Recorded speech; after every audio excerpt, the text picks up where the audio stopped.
If you've been struggling with your weight or a chronic health condition, I know exactly how you feel because I've been there before. I'm a doctor, but earlier on in my career, I was struggling with my weight and I had high blood pressure and I really didn't know what to do. I did everything according to the books, followed the nutritional guidance, exercised, counted my calories, and ate all the healthy food, all to keep gaining weight. And today, what I want to share with you is the story of how I went from being completely confused about my nutrition and health to discovering the truth and the truth that really changed my journey. Like I've shared before on this channel, I struggled with my weight since I was really young. But honestly, towards the end of university or at the end of university, I felt like I'd cracked it. I was able to lose weight albeit following a lot of the conventional advice, I was able to lose weight and I felt really good about myself. But then came 2014 when I had my first son. I was a new mom, I was a foundation doctor or a houseman in the hospital. I was working in a hospital in Malta and I could not lose the baby weight. And of course, I still had high blood pressure that I was dealing with. So I was really struggling. And at some point, I decided, okay, I have to do something. Even though I'm so busy, I have to start putting some things back into practice. So I went back to, of course, what I knew, which was following the conventional advice, which was calorie counting, eating all grains, and eating things like all bran, low fat products, and tried exercising. I think at some point I even tried meal replacement shakes for breakfast. You'd take the meal replacement as breakfast, and then the rest of the day you try and eat sort of a low calorie, low fat kind of diet. Unfortunately, all this was not working.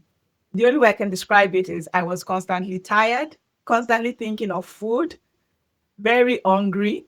And on top of that, I was struggling with the feeling of shame and guilt and, just feeling like a failure. Like, I'm a doctor, I have a son, and I want to, be a good role model, but here I am. I can't really get my act together. Like, what's wrong with me? All these I've done them before and they worked. So why are they not working now? It must be because I'm not doing it well enough or doing it good enough. Anyway, that went on for some time until I finally just gave up. Honestly, I just said, I've had enough. I can't keep doing this anymore. I'm just going to eat whatever and do whatever and just move on with my life. So, of course, I did that for a few months and I even gained more weight. And, I think it was at the end of 2016 that I said it was going 2016 to 2017 new year. And one of my prayers at the end of the year was, you know what, God, I give up on all this idea of losing or gaining weight. I've just had enough. I'm not trying anything anymore. But if you help me, I will go along with whatever you say. Just help me, just lead me. And honestly, I really let go of control. I just let go. And it was sometime in January of 2017. I was studying for an exam. I was preparing for an exam. And as I was reading about diabetes, so I decided to just read in the Oxford Handbook of Clinical Medicine. And one of the lines there was talking about management of diabetes and talking about the medication. And there was just one sentence or two saying, ketogenic diet is also a proven way of managing diabetes. And so this wasn't online. Of course, I'd heard some people talk about something that sounded like that, but I never really looked into it. I didn't really follow through. But when I saw it in a textbook and I was like, okay, ketogenic diets, what was that?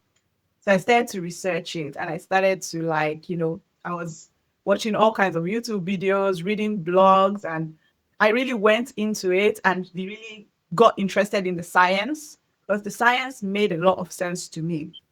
And I decided, okay, this sounds like it makes sense. It's not like any other, even though online people were saying it's a fad diet and blah, blah, blah. But science convinced me that this is not a fad diet. It makes sense. It's logical. So I said, okay, I'm going to try it. So it was sometime in the beginning of 2017 when I started a ketogenic diet, and it was amazing. I lost a lot of weight. I felt really good. And the most interesting thing was not even the weight loss. It was the fact that I was enjoying life and enjoying food. It wasn't such a burden anymore. And of course, I lost weight, I looked good, and I was happy with that as well. But that wasn't the only takeaway from it. So I would really like to share with you some of the biggest, I don't know if you want to call them my biggest nutrition mistakes, um, that I realized I was making, as I made the transition from a normal standard weight loss diet to a low carb ketogenic diet. I started to realize that, okay, there are a lot of things that I had wrong, and I had to correct a lot of those things. So the first thing was, and I think the major thing for me was the fear of, like, I was fully indoctrinated, like most people, with thinking that low fat is the best way. So I was really, throughout my journey from dieting, chronic dieting, I'd done all sorts of low fat things and, tried all sorts of low fat products. I was a complete low fat advocate, to be honest. But here I'm learning about the ketogenic diet, and it's talking about, you can eat fat, you can eat the fatty cuts of meat and things like that. So I had lived the life of avoiding fat, and now I was switching to eating more fat. And the benefit was that satisfaction, that constant hunger wasn't there. Meals were just satisfying.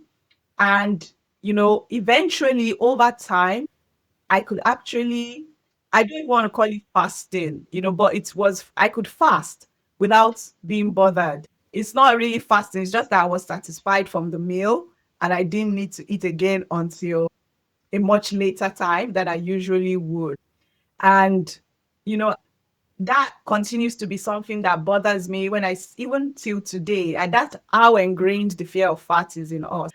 I still meet people who are, highly educated, awesome people who really want to get better, and they're trying low carb, but they're still afraid of fat. So they're still going to choose the really lean cuts of meat and, avoid using butter and things like that.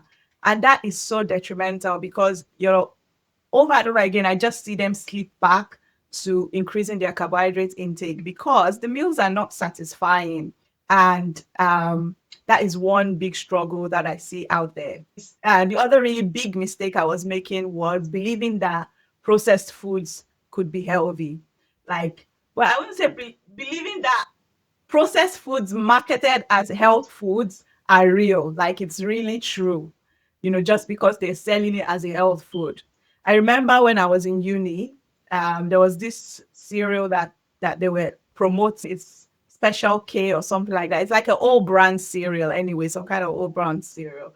And I used to invest. I mean, I was in university. I wasn't like working or making money, but I would buy that one. It was a more expensive option.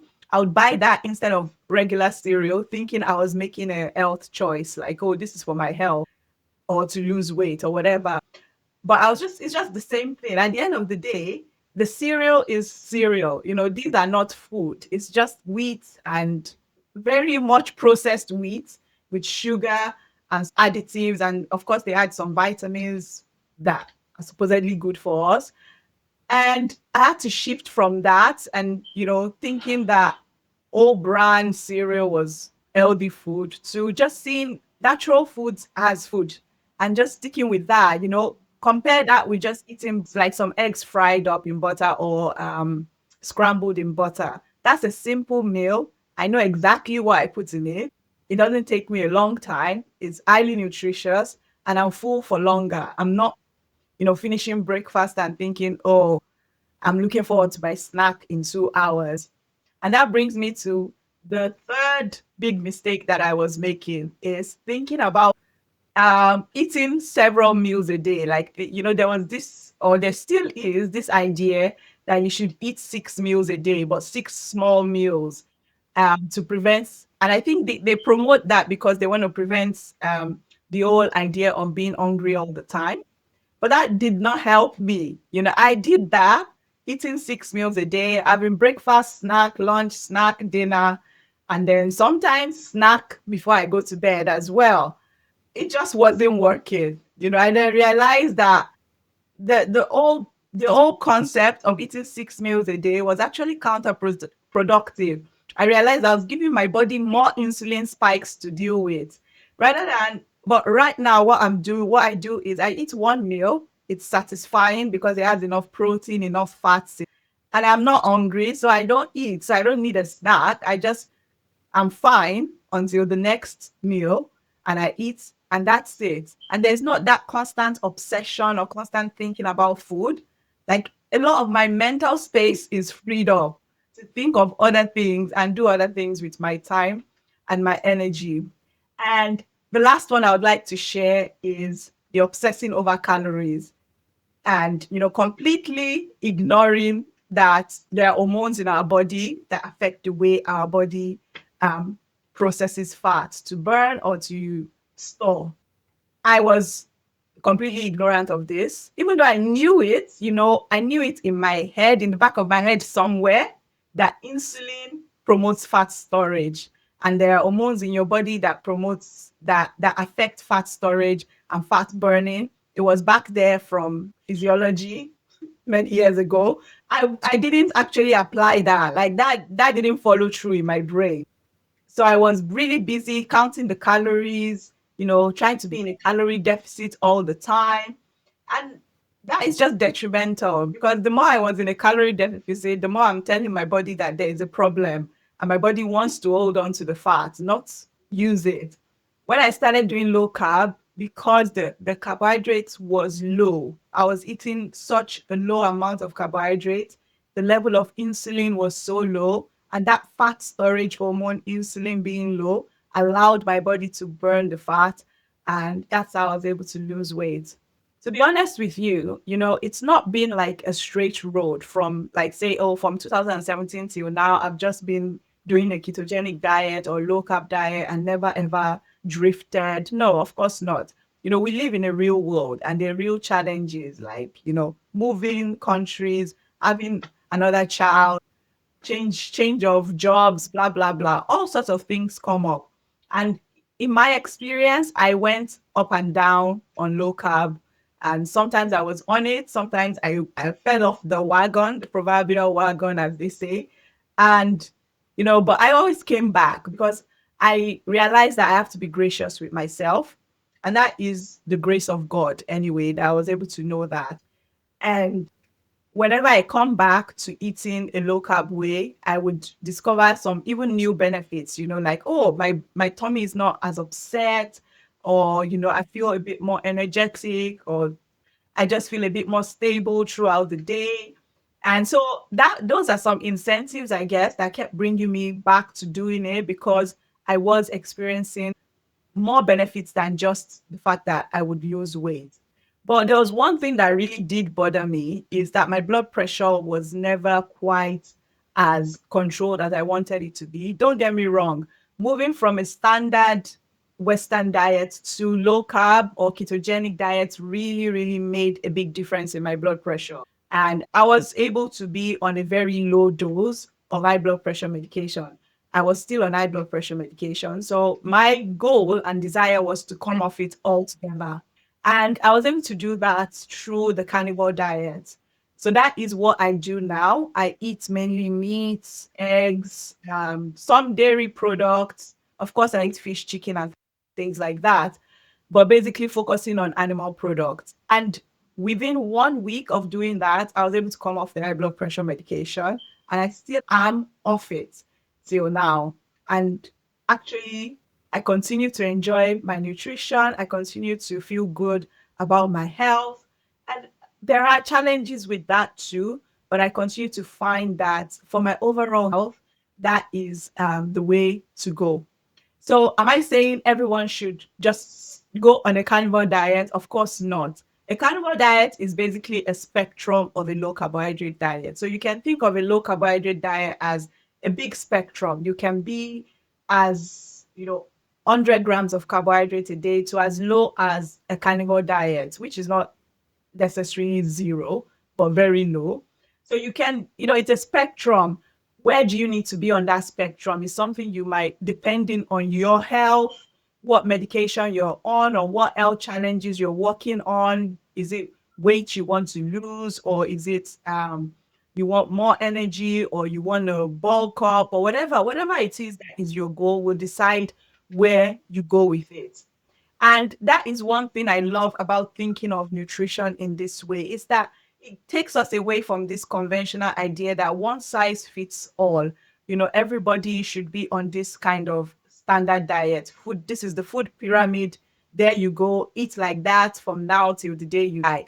And that is a problem because we can see in our society that we are eating like that and we're getting sicker and more unhealthy. But when you start to think of nutrition from a different perspective, when you allow yourself to just stop and think about what you're doing and why you're putting these substances in your mouth and in your body, then you can start to think of, okay, what stage of life am I in? What am I trying to achieve with my health and with my body? And how should I eat for that? So food truly is medicine, but it's not in the way we've been taught. In the food pyramid, standard Western diet way of eating, food is not medicine. But if you stop and start to think about what is working for you in this whole scheme of things, what is working, what isn't working, what can I change, what can I learn more about, what can I inform myself on? Because the conventional advice isn't always true. I can testify to that because I experienced it firsthand, that I had to really change my mind. I had to really stop and unlearn, unlearn many so-called facts to be able to move to where I am today. And I also want to encourage you to really listen and pay attention to your body. Your body will give you feedback. You will experience your health. Your body is designed to help you. It wants to tell you when something is wrong. And yes, of course, there are many times you might feel or experience certain symptoms or certain changes, could be weight gain, low energy, poor sleep. Things like this are signals to tell you that something needs to change. And you may not know what to do about it. That's true. You may not really understand what you need to change. And that's where seeking help comes in and talking to someone who is a professional. I have a free community called the True Wellness Tribe. And our goal there is really to bring believers, particularly Christian women, together to explore these questions and gain knowledge on how our body works and how we can honor God with our nutrition and our lifestyle. So if you would like to be part of that, I'll leave a link below in the description. You can just click the link, join us there, and there's a lot that you might find helpful for your journey.